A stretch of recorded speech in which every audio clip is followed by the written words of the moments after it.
আমার আত্মার বন্ধু হোক, চাই সে আমার চাচাতো ভাই হোক, চাই সে আমার আপন ভাই হোক, তোমার সাথে চললে রবের নাফরমানি হয়, তোমার সাথে কোনো কথা নাই, সম্পর্ক ছিন্ন করে দিলাম।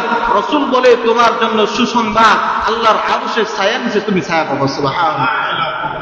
আবার তোমার সাথে সম্পর্ক করলে আমার লাভ আছে, তোমার সাথে সম্পর্ক করলে আমি আল্লাহ পাবো, আমি হাদিস শিখতে পাই, আমি দ্বীনের কথা শিখতে পাই। তোমার সাথে চললে আমার নামাজ হয়, তোমার সাথে চললে আমার ভালো দিকগুলো পাওয়া যায়, তোমার সাথে চললে আমার রবের হুকুম পালন করতে সহজ হয়। আজ থেকে যে কোনো মূল্যে যে কোনো সময় আমি তোমার সাথে সম্পর্ক করে দিলাম। রাসূল ডেকে বলে, উম্মত রে, এই সম্পর্ক করার কারণে শুনে রাখো তোমার জন্য একটা সুসংবাদ।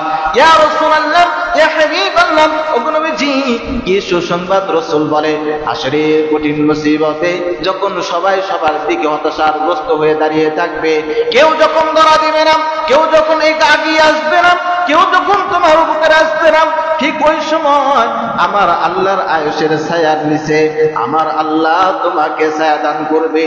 সুবহানাল্লাহ। কেন? বলে নেক বান্দাদের সাথে সম্পর্ক করার কারণে। বাংলেও লাভ, বললেও লাভ, কিন্তু এই সম্পর্কটা আমি আপনার যেটা করব, এই সম্পর্কটা একজনের জন্যই হতে হবে। তিনি কে? জোরে বলেন, তিনি কে? আমরা আজ থেকে ইরাদা করি যে আমি এমন মানুষের সাথে চলবো না, এমন জায়গায় বসবো না যেখানে বসলে আল্লাহকে ছাড়তে হয়, গুনাহ করতে হয়, গুনাহ হয়ে যায়। পারবো না ইনশাআল্লাহ? জোরে বলেন, পারবো না ইনশাআল্লাহ? ক্ষণস্থায়ী আপনার কষ্ট হবে। অমুক বান্দার সাথে চললে আমার একটু সাময়িক ভালো লাগে, কিন্তু আপনার রবের ক্ষতি হয়ে যায়, ইবাদতের ক্ষতি হয়ে যায়, ইসলামের ক্ষতি হয়ে যায়, আল্লাহ থেকে আপনি দূরে সরে যান। কিন্তু তার সাথে না চললে ক্ষণস্থায়ী আপনার কষ্ট হতে পারে। এই ক্ষণস্থায়ী ত্যাগের বিনিময় আল্লাহ আপনাকে হাসরের ময়দানে বিশাল বড় একটা পুরস্কার দিয়ে বলেছে। সুবহানাল্লাহ। ক্ষণস্থায়ীর জন্য চাই সে আমার চাচাতো ভাই, চাই সে আপনার আপন ভাই, চাই সে আমার বাপ, সর্বপ্রথম একজনকে প্রাধান্য দিতে হবে। তিনি কে? জোরে বলেন, তিনি কে? আল্লাহ। আল্লাহকে যদি প্রাধান্য দিয়ে চলতে পারি, তাহলেই আমার আপনার জন্য অপরন্ত একটা জান্নাত অপেক্ষমান। রাসূলুল্লাহ সাল্লাল্লাহু আলাইহি সাল্লাম বলে, আম্মা মান তাশাব্বাহা বিকওমিন ফাহুয়া মিনহুম। মনে রেখো, তুমি যার সাথে চলো, যার সাথে ঘুরো, যার সাথে ফিরো, যার সাথে তোমার কথাবার্তা হয়, যার সাথে তোমার লেনদেন হয়, হাসরের ময়দানে তার সাথেই তোমার হিসাবের কাঠগড়ায় দাঁড়াইতে হবে, তার সাথে তোমার হাসর হবে, তার সাথেই তুমি দাঁড়াবা। এইবার বুঝে থাকলে নিজের আকল কাটান, একটু চিন্তা করেন। কবি বলেন, সঙ্গ তোমার জীবনের অঙ্গ, কাজ করে সঙ্গ পড়ে, সাধু কিনা অসাধু ভেবেছো কি নির্জনে?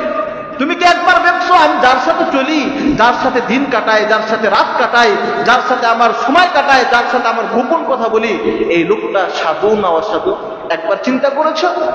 যে সঙ্গ তোমার একটা জীবনের অঙ্গ। আমি আপনার যার সাথে চলি তার থেকে অনেক পরামর্শ নিয়ে আমার জীবনকে পরিচালনা করি, কথা ঠিক না? আমার পারিবারিক জীবন, আমার ব্যবসায়িক জীবন, আমার লাইফ জীবন, সব দিকেই তার কাছ থেকে একটা পরামর্শ নিয়ে চলি, তার মতো করে চলার চেষ্টা করি। এই জন্য কবি বলেন, তুমি যে চলো, এটা তোমার একটা জীবনের অঙ্গ। সে সাধু না অসাধু একবার কি নির্জনে ভেবেছ? এবার আকল থাকলে বুঝে বলুন তো দেখি, আমি আপনার যার সাথে চলি, যার সাথে ফিরি, যার সাথে আমার আপনার উঠা বসা, তার ব্যাপারে একটু চিন্তা করা দরকার আছে না? আমি যার সাথে চলতেছি সে কি আল্লাহকে মানে নাকি? আমি যার সাথে চলতেছি সে কি নামাজ পড়ে নাকি? আমি যার সাথে চলতেছি সে কি ইসলাম মানে নাকি? যদি না মানে, আমার তো সেদিন তার সাথেই দাঁড়াইতে হবে। এখন আপনার বুদ্ধিতে কি মনে হয় যে কিছু মানে না, যার সাথে আমাকে দাঁড়াইতে হবে, এর সাথে দাঁড়াইলে আমি আল্লাহ জান্নাত পাবো? বুঝেন, পাবো? যে কিছু মানে না, আল্লাহ মানে না, নামাজ মানে না, মুখে বলে মানি কিন্তু অন্তর থেকে মানে না, মানলে তো নামাজই পড়তো, মানলে তো হালাল খাইতো, মানলে তো হারাম থেকে দূরে সরে যাইতো, মানলে তো অন্য কিছু খাইতো না, মানলে তো জুলুম করতো না, চাঁদাবাজি করতো না, অন্যায় কাজ করতো না, মানে না বিদায় তো এগুলো করে। আমি যে তার সাথে চলি, সে অন্যায়কারী, সে জুলুমকারী, সে জেনাকারী, সে চাঁদাবাজ, সে অন্য হক নষ্টকারী, তার সাথে আমি চলি। আর আমি যদি তার সাথে হাসরে ময়দানে দাঁড়াই, আমার আপনার জান্নাত পাওয়া যাবে? বুঝে থাকলে বলেন, যাবে? তাহলে আমি যদি জান্নাত পেতে চাই, আমাকে আল্লাহ যে শর্ত দিয়েছেন, ওয়াকুনু মা'আস সাদিকিন, সত্যবাদীদের সাথে চলা দরকার আছে না নাই? আজ থেকে এইটুক আমল করব আমরা। অল্প ক্ষণস্থায়ী তো জীবন। এই জীবনে আমার আপনার যত বন্ধু আসবে, যত বান্ধব আসবে, যত স্বজন আসবে, তাদেরকে মূল্যায়ন ততক্ষণ করব যতক্ষণ তারা আল্লাহকে মূল্যায়ন করবে। আল্লাহর হুকুম আর আল্লাহকে, আল্লাহ রসুলকে, হুকুমকে মূল্যায়ন যদি না করে, তার সাথে আমার কোনো সম্পর্ক নাই।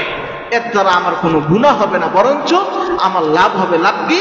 বলে হাসরের ময়দানে আল্লাহর আরশের ছায়ার নিচে আমি একটা ছায়া পাবো। এই ছায়া পাওয়া এটা বিশাল বড় ভাগ্যের ব্যাপার।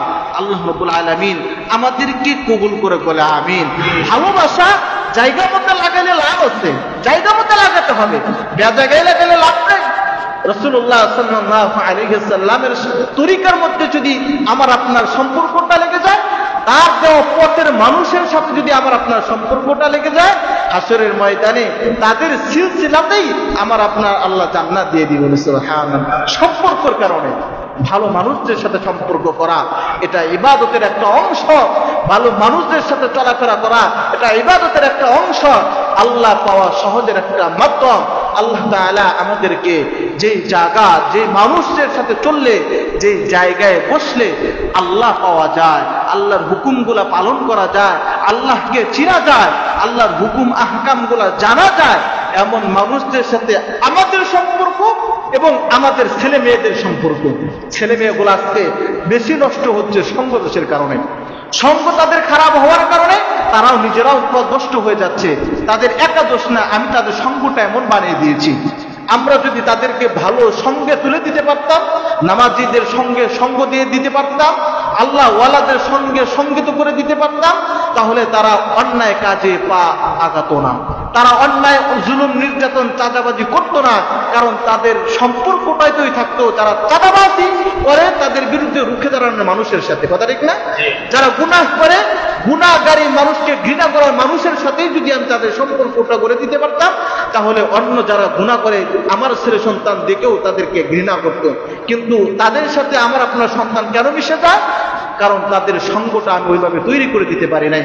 আমি নিজেও ভালো সঙ্গে চলবো, ভালো মানুষদের সাথে চলবো, ভালো জায়গায় চলবো, আমার ছেলে সন্তান, আমার পরিবার সবাইকে ভালো জায়গা, ভালো সঙ্গের সাথে চলাফেরা করার সুযোগ, তাগিদ, আইন উভয়টা করে দিব। পারবো তো ইনশাআল্লাহ। আল্লাহ তাআলা আমাদের তৌফিক দান করে। সকলে বলে আমিন। ওয়া আখির দাওয়ানা আলহামদুলিল্লাহি রাব্বিল আলামিন।